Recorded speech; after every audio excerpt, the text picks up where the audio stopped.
What if I told you that our moon has been singing to us for decades, but only when we're not paying attention? What if the most terrifying discovery in human history was buried beneath classified documents and silenced voices? Tonight, we dive into the Whitmore incident of 1973, a story so disturbing that 3 governments agreed to erase it from existence. Dr. Elena Whitmore was a brilliant acoustics engineer working at the Lunar Research Station in Nevada. Her job was simple: monitor radio frequencies from space, catalog cosmic noise, file reports that no one would ever read. But on September 15, 1973, her equipment detected something that would change everything we thought we knew about our celestial neighbor. It started as a low hum, barely perceptible, sitting just at the edge of human hearing. At first, Elena dismissed it as equipment malfunction. Radio telescopes are sensitive instruments, prone to picking up interference from passing aircraft, electrical storms, even the rumble of distant highways. But this sound was different. It had a pattern, a rhythm, almost like breathing. Elena spent weeks trying to isolate the source. She checked every piece of equipment, ran diagnostic after diagnostic, even brought in technicians from the manufacturer. Everything was functioning perfectly. The hum persisted, growing slightly stronger each night, always appearing around 11:47 p.m. and disappearing exactly at 5:13 a.m. What made Elena's discovery truly terrifying wasn't the sound itself, but when it occurred. The hum only manifested when she was alone in the laboratory. The moment another person entered the room, it would fade to silence. Security footage from those weeks shows Elena frantically gesturing at her equipment, pointing to readouts that showed nothing when reviewed later. To anyone watching, she appeared to be having a breakdown. But Elena was methodical. She began staying later, arriving earlier, documenting everything. She installed her own recording equipment, hidden throughout the lab. What she captured during those solitary vigils would eventually cost her everything. The recordings revealed something impossible. The moon was producing sound waves. Not radio waves, not electromagnetic interference, but actual acoustic vibrations traveling through the vacuum of space, somehow reaching Earth's atmosphere intact. The frequency analysis showed a complex harmonic structure, layers upon layers of tones that created an almost musical quality. But buried within those harmonies was something else, something that sounded disturbingly organic. Elena's breakthrough came on October 21st. Working alone through another sleepless night, she discovered she could communicate with the source.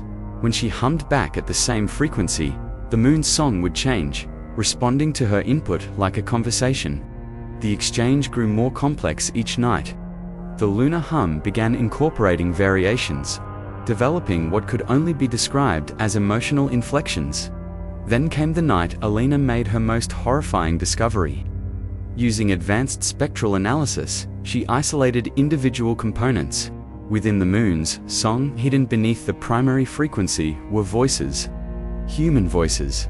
Thousands of them, all humming in perfect unison, creating the complex harmonics she had been hearing for weeks. The voices weren't random.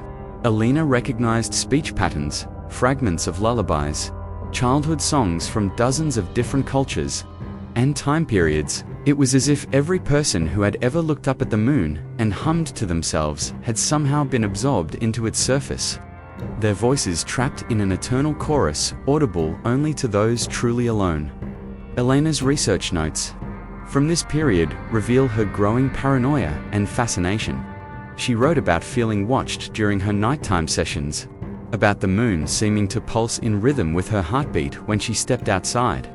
She described dreams where she was floating in space, adding her own voice to the celestial choir while the Earth grew smaller and smaller below.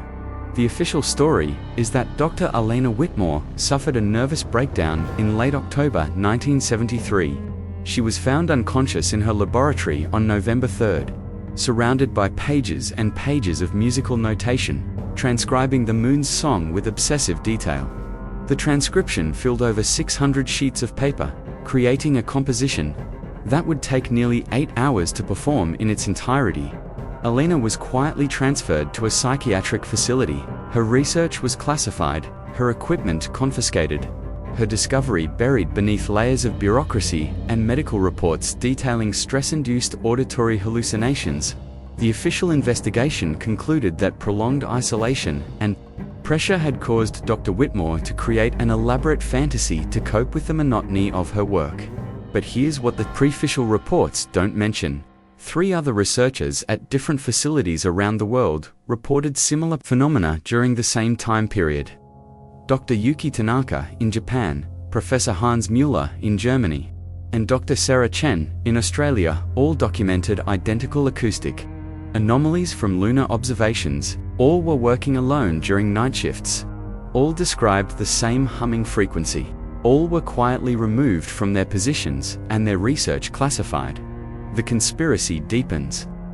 When you examine what happened to these researchers afterward, Alina Whitmore spent the rest of her life in institutional care, but nurses reported that she would often be found humming complex melodies during full moons. Dr. Tanaka returned to private practice but was found dead in his apartment in 1977, surrounded by astronomical charts with musical notes written in the margins. Professor Müller disappeared entirely in 1979 while on a camping trip. His tent found undisturbed except for a single sheet of paper. Covered in the same musical notation Alina had produced, Dr. Chen is the only one who survived long enough to share her story, though she did so under the condition of complete anonymity. According to sources, she claimed the moon's song wasn't just music, but instructions. A complex set of coordinates and frequencies that, when properly decoded, revealed the location of something buried on the lunar surface. Something that had been waiting for the right person to hear its call. The most chilling part of Chen's testimony was her description of the final night she heard the humming. She claimed the voices in the lunar chorus had grown stronger, more distinct, and among them, she recognized her own voice, humming back to Earth from the moon's surface, even though she was still sitting in her laboratory. Modern lunar missions have never officially investigated these claims, but if you know where to look, there are interesting coincidences. The Apollo 17 mission in 1972 reported brief communications blackouts during their lunar orbit, always occurring when the astronauts were on the far side of the moon, away from Earth's observation. Transcripts from those missions, heavily redacted, mention unusual acoustic readings and unexplained resonance patterns detected by their equipment. More recently, several amateur astronomers have reported similar phenomena, though their claims are quickly dismissed by the scientific community. Online forums dedicated to lunar observation contain dozens of posts describing identical experiences. A low humming sound detected during solitary observation sessions, complex harmonic patterns that seem to respond to human interaction, and the unsettling sensation of being observed from above. The most compelling evidence comes from an unexpected source. In 2019, a music professor at the University of Colorado was studying the psychological effects of isolation on musical perception. Her research subjects were placed in soundproof chambers for extended periods and asked to report any auditory experiences. 3 participants, working independently and unaware of each other's responses, reported hearing the same complex humming pattern when their descriptions were analyzed and converted to musical notation. The result was identical to Alina Whitmore's transcription from 1970-3. But perhaps the most terrifying aspect of the Whitmore incident isn't what Alina discovered, but what happened to her research. The 600 pages of musical notation she transcribed were supposedly destroyed as part of her medical treatment, deemed harmful to her mental health. However, copies of several pages surfaced on conspiracy websites in the early 2000s, uploaded by an anonymous source claiming to have worked at the facility where Alina was treated. Musicians who attempted to perform these fragments reported disturbing experiences. The music seemed to create a resonance effect, with listeners claiming to hear additional voices joining in as the piece progressed. Several performers reported feeling an overwhelming urge to continue humming the melody even after the performance ended, sometimes for days at a time.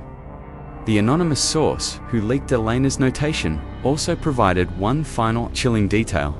According to medical records from the psychiatric facility, Alina Whitmore never spoke another word after her discovery. For 34 years until her death in 2007, she communicated only through humming.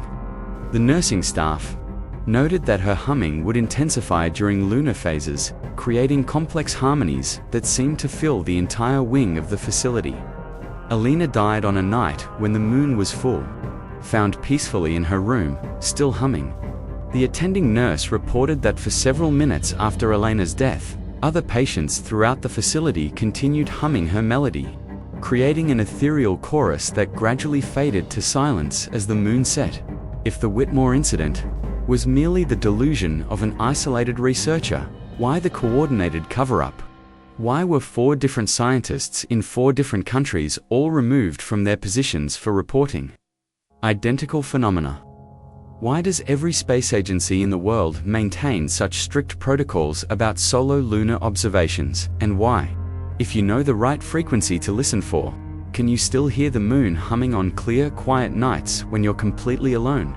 The truth about our moon may be far stranger and more terrifying than we ever imagined. Perhaps it's not the silent, dead rock we've always believed it to be. Perhaps it's been trying to communicate with us for millennia, waiting patiently for someone to finally listen. And perhaps Alina Whitmore was the first person to truly hear its song, becoming part of something vast and ancient that we're only beginning to understand. Tonight, when you look up at the moon, listen carefully. If you're truly alone, if the world around you falls completely silent, you might just hear it too. The low, steady hum that has been calling to us across the void, waiting for the next person brave enough or foolish enough to answer back. But be warned. Once you hear the moon's song, you might find it impossible to stop humming along. And according to Alina Whitmore's final medical records, that's exactly how it wants you to respond. Because every voice that joins the lunar chorus makes the song stronger, makes it more likely that someone else will hear it, and eventually adds one more soul to the eternal symphony singing in the darkness between worlds. The moon is humming. Right now, the question isn't whether you can hear it. The question is whether you're ready to become part of something far older and more mysterious than human civilization itself. Something that turns our understanding of the cosmos into nothing more than a lullaby, sung by voices that should have been silenced long ago, but instead echo forever in the cold vacuum of space, waiting for you to join them in their endless, haunting song.